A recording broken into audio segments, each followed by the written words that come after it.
আচ্ছা কাকা, এই কাঁঠালপুর গ্রামে যে এত সুন্দর করে ধুমধাম করে যে পুজো হচ্ছে, অনেকের মুখে শুনেছি এই পুজোটার নাকি কোনো রহস্য আছে। হ্যাঁ বাবা, এটার তো একটা রহস্য আছেই। তাহলে বলুন না, শুনি সেই রহস্য। না না, ওই রহস্য এখন বলা যাবে না, একদম না।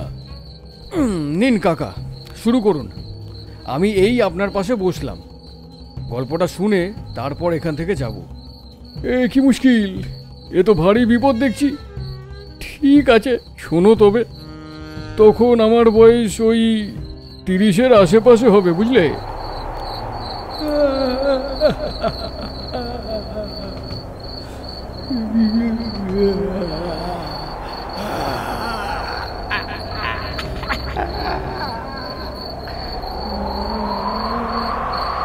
এই কান্নার আওয়াজটা শুনেছ?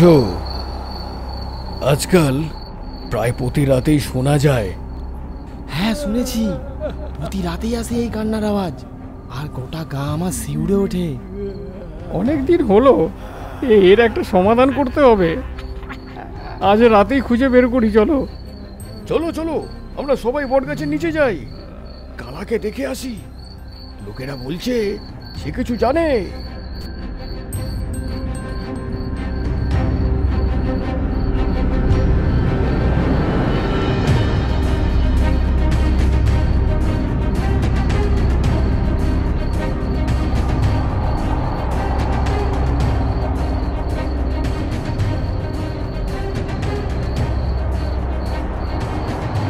এই কান্নার আওয়াজ কি তুই করছিস কালা?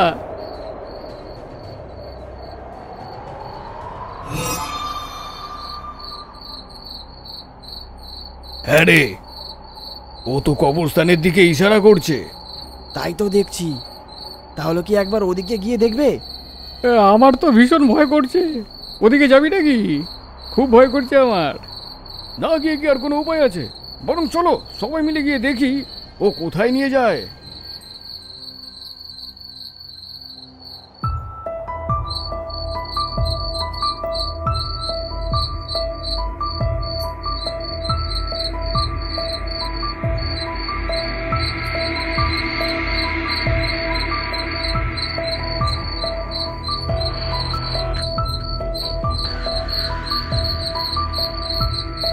আরে, এটা তো একটা পুরনো কবর।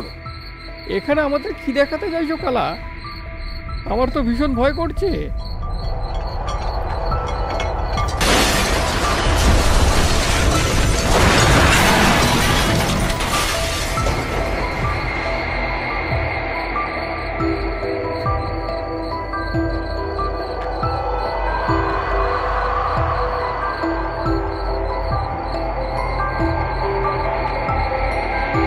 আমার শান্তি চাই কালা, আমার শান্তি চাই। উড়ে বাবারি, উড়ে কি হচ্ছে সব? বাপরে বাপ, উড়ে বাবা।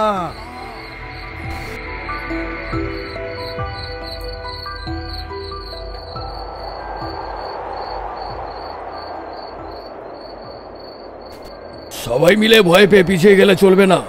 কেউ যদি না যায় তাহলে আমাকে কিছু একটা করতে হবে।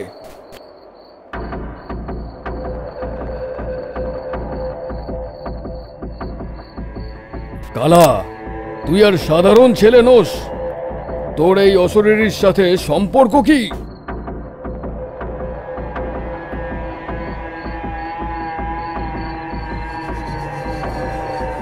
ও আচ্ছা, এতক্ষণে বুঝলাম। বুঝলি? বলছি শোন, এই কান্নার আসল কারণ হলো কালা। তুই ঠিক বলেছিস। দেখ কেমন ভাবে মাথা নিচু করে দাঁড়িয়ে আছে। হ্যাঁ, শুধু তাই নয় রে, কালা নিজেও ওই অশরীরীর কবলে পড়েছে।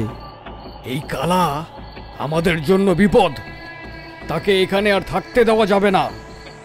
আমি একটা কথা বলছি শোন, এখানে দাঁড়িয়ে থাকলে আমরা মারা পড়ব। চল চল, পালিয়ে যাই, চল।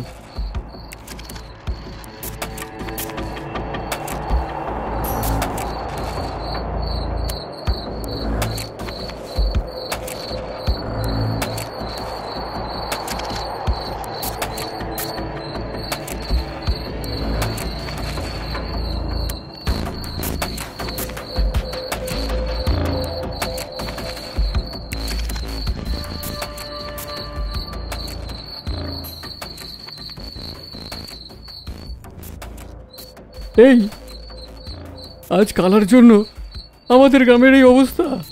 কি জানি কি এক অজানা বিপদ নেমে আসছে। একটা কাজ করা যাক, কালার ঘরটাকে জ্বালিয়ে দিই, কি বলিস? ঠিকই বলেছিস, ঘরও থাকবে না, হয়তো বিপদও কেটে যাবে। আরে কিন্তু কালা, ওকে তো আমরা রেখে এলাম ওখানে। আরে বাবা, ওর কথা ছাড়, শ্মশানে ওই অসুরের সঙ্গে ও ঘর করুক। জ্বালিয়ে দে ওর ঘরটাকে, জ্বালিয়ে দে। ঠিকই বলেছিস, একদম জ্বালিয়ে দে, জ্বালিয়ে দিয়ে ছাড় কার করে দে। এই গ্রাম থেকে যেন কালার নাম পর্যন্ত সবকিছু মুছে যায়, সারা জীবনের জন্য। জ্বালা।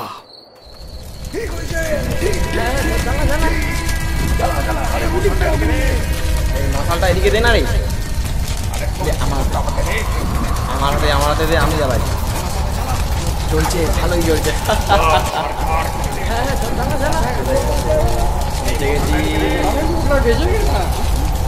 আমি আগুনে একটু ভিড় আসবিনি।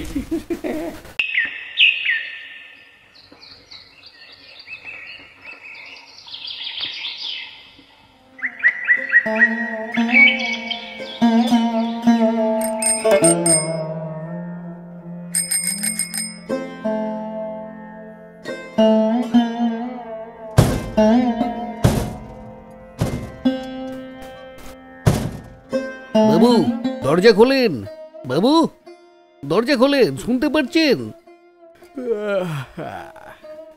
কিরে, এত সকাল সকাল কেন বলতো? কালা কি ফিরে এসেছে? না না বাবু, কালাকে তো পাওয়াই যাচ্ছে না। বলি কি কর্তাবাবু, গ্রামের চারিপাশে কালাকে খুঁজে দেখলে কেমন হয়? ঠিক আছে, সকলকে ডাক, ওই বটতলার কাছে গিয়ে দেখি যা।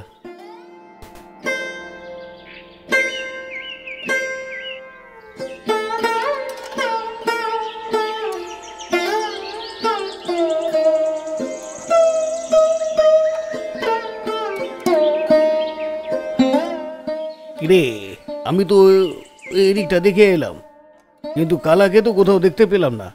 হ্যাঁ হ্যাঁ, আমি গ্রামের শেষ প্রান্তের দিকে গিয়েছিলাম, কিন্তু ওদিকেও নেই। কালার নেই? এবার হয়তো গ্রামে শান্তি ফিরে আসবে। কথাটা কিন্তু মন্দ বলিসনি। হ্যাঁ, কিন্তু গ্রামে রাত হলে সবাই সাবধানে থাকবে। আমরা জানি না কালার আত্মা এখনো কোথাও লুকিয়ে আছে কিনা।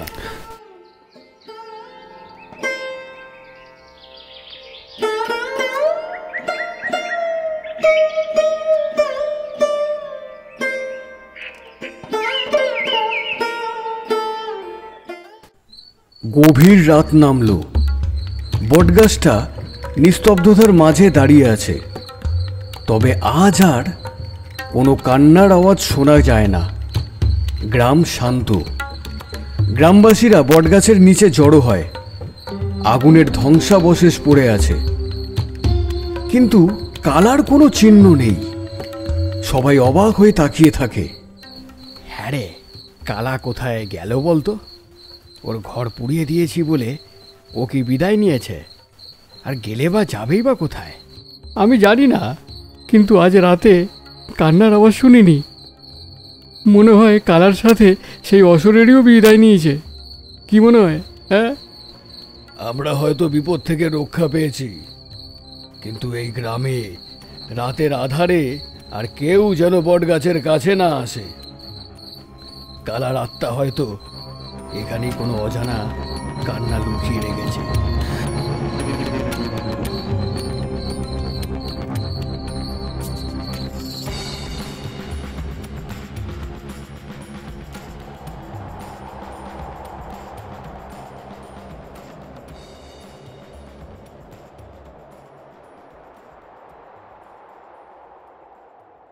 এরপর কয়েক মাস পার হয়ে যায়। গ্রামে আবার সবকিছু স্বাভাবিক হতে শুরু করে। তবে গ্রামের কিছু মানুষ এখনো রাতের বেলা অজানা অস্বস্তিতে ভোগে। তারা বটগাছের কাছে না গেলেও মাঝে মাঝে দূর থেকে অনুভব করে যেন কেউ তাদের দেখছে। বিশেষ করে পূর্ণিমার রাতে হালকা বাতাস বইলে কেউ কেউ ফিসফিস করে যেন বলে কালা এখনো এখানেই আছে। এক রাতে গ্রামের এক তরুণী, নাম তার মীরা, হঠাৎ সে নিখোঁজ হয়ে যায়।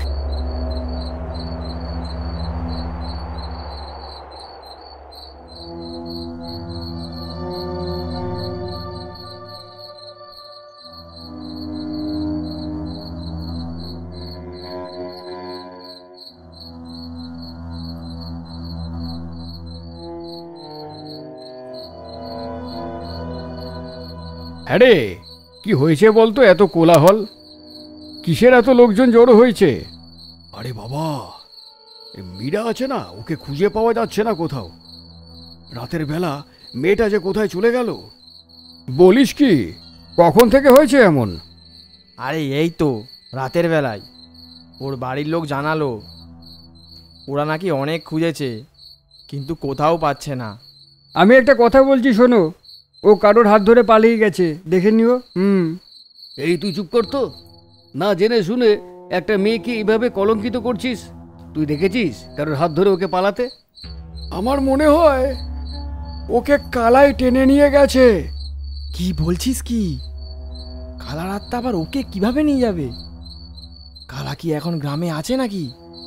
আমি বলছি কি, এটা আবার ওই অশরীরীর কাজ না তো? সেও তো এখন আর গ্রামে নেই। তোমরা কেউ চিন্তা করো না, আমি মীরাকে খুঁজে বার করব, যেখান থেকে হোক। বাবা, তুমি কোথায় খুঁজবে এত রাতে মীরাকে? তুমি এ গ্রামে অনেক দিন হয়ে গেছে থাকো না। এখন তুমি বলতে গেলে শহরের ছেলে, গ্রামে দুদিনের জন্য ঘুরতে এসে এসব ছেলে মানুষই ভালো নয়, বুঝলে কেমন? কাকা, আপনি চিন্তা করবেন না, আমি শহরে চাকরি করতে গেছি, কিন্তু আমি এই গ্রামেরই ছেলে। এই গ্রামের কোনো সমস্যা হলে তার সমাধানের দায়িত্ব আমার উপরও সমানভাবে বর্তায়। তুমি পারবে বাবা, কালার ভয়ে কেউ কিন্তু তোমার সাথে থাকবে না। ওসব কালা না শালা আমি পরে দেখছি, আমি খুঁজে বার করবই মীরাকে, কথা দিলাম।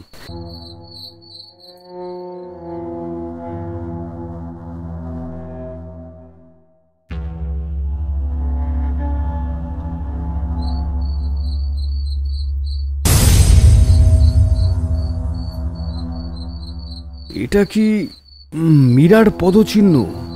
তাই হবে। পায়ের ছাপ ধীরে ধীরে কোথায় গেছে? এটা কবরস্থানের দিকে গেছে নাকি?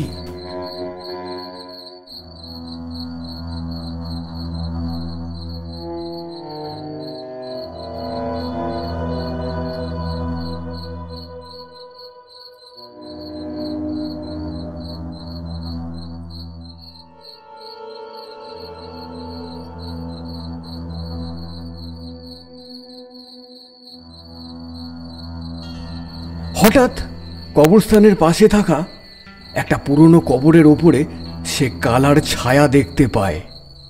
কালার চোখ দুটো ঠিক সেই আগের মতোই গ্লাসের মতো জলজল করছে। রাজুর পা জমে যায়, সে কোনোভাবেও সরে দাঁড়াতে পারে না। কালা ধীরে ধীরে তার দিকে এগিয়ে আসে, কিন্তু এবার তার মুখে কোনো রাগ বা হিংস্রতার ছাপ নেই, বরং এক ধরনের করুণা ফুটে ওঠে। কালা হাত দিয়ে আবার সেই পুরনো কবরের দিকে ইশারা করে, যেখান থেকে শীতল বাতাস বেরিয়ে আসছিল। কালা ইশারায় এ কবরটাকে দেখাচ্ছে কেন? তার মানে কি কবরের ভেতরেই মীরার দেহ আছে? সর্বনাশ! নাকি এর পিছনে অন্য কোনো রহস্য আছে?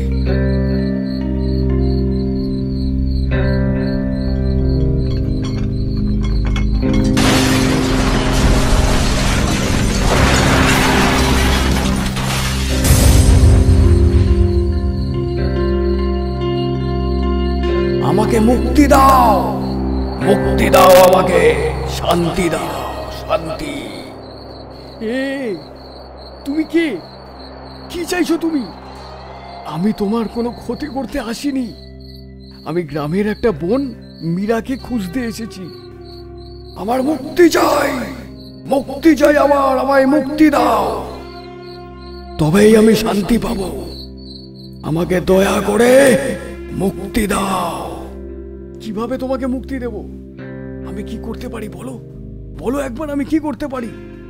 কবরের নিচে লুকোনো আমার প্রাচীন ধন মুক্ত করো, তবেই আমি মুক্তি পাবো, তবেই মুক্তি পাবো। আমি চেষ্টা করব, আমি চেষ্টা করছি।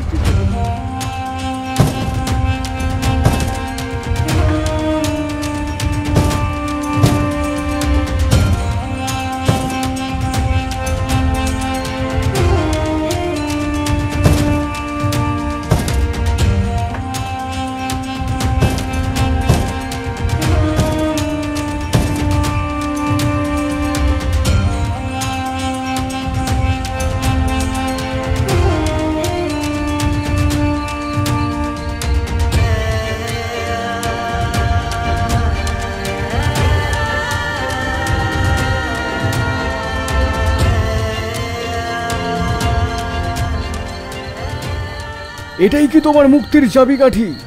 কোথায় তুমি বলো? হ্যাঁ, এবার আমি মুক্তি পাবো, আমার মুক্তি হবে। ধন্যবাদ তোমায়, ধন্যবাদ। আত্মার কণ্ঠ ধীরে ধীরে মিলিয়ে যায়। বটগাছের নিচে সেই গভীর কান্নার আওয়াজ থেমে যায়। কালা রাজুর দিকে তাকিয়ে একটু হাসে। তার চোখের রহস্য ধীরে ধীরে ম্লান হয়ে আসে।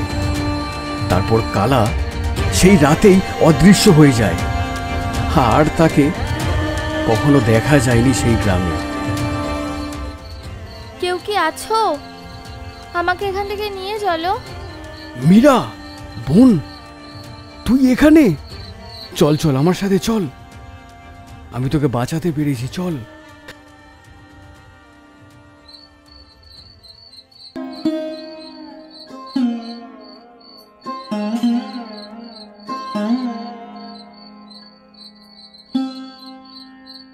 গ্রামে শান্তি ফিরে আসে। মীরা ফিরে আসে অজানা কোনো শক্তির মাধ্যমে। আর গ্রামবাসীও বুঝতে পারে যে কালা শুধু এক রহস্যময় আত্মা ছিল না, বরং কোনো পুরনো অভিশাপ থেকে তাদের মুক্তি দেওয়ার জন্যই তার উপস্থিতি ছিল। কালার আত্মা বটগাছের নিচে শান্তি পেয়েছে। সব কিছুরই একটা কারণ থাকে। কালা আমাদের মধ্যে থেকেও আমাদের রক্ষা করেছে। আমাদের সে ভয় দেখায়নি, বরং আমাদের গ্রামকে মুক্তি দিয়েছে।